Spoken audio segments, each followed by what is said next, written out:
Hoy vamos a hablar de las oraciones pasivas. Las oraciones pasivas son aquellas en las que el sujeto no realiza la acción que dice el verbo. Por ejemplo, las flores fueron regadas por el jardinero. Las flores no son las que realizan la acción de regar, sino son las que son regadas. ¿Por quién? Por el jardinero, que es el que realmente realiza la acción. Lo vemos en un dibujo. La acción es realizada por un jardinero, que es el que riega las flores. Por lo tanto, las flores actúan como sujetos, pero son las que lo reciben. Esto es lo que ocurre en las oraciones pasivas. ¿Qué componentes tienen que tener todas las oraciones pasivas?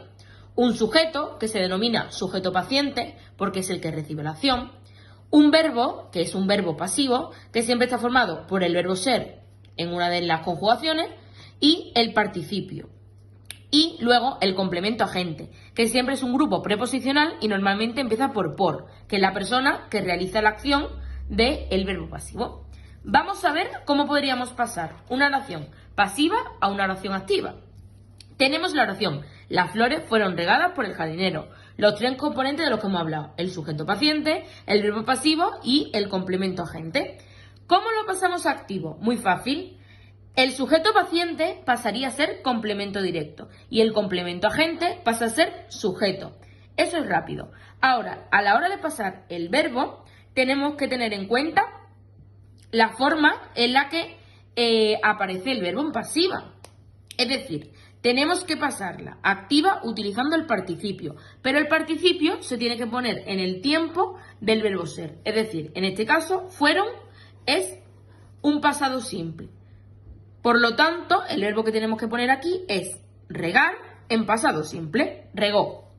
Vamos a verlo a la inversa. ¿Cómo pasamos una oración activa a una oración pasiva?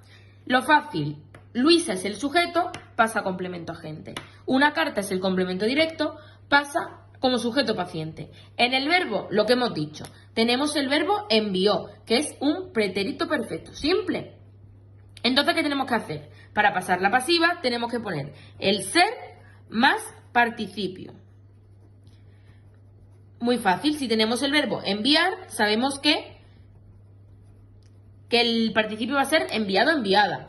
¿Y luego qué tenemos que hacer con el verbo ser? Pues ponerlo en el tiempo en el que esté el verbo en la activa. Pretérito perfecto simple. Pues en este caso fue. Pues fue enviada. Vamos a verlo más claro. La forma verbal.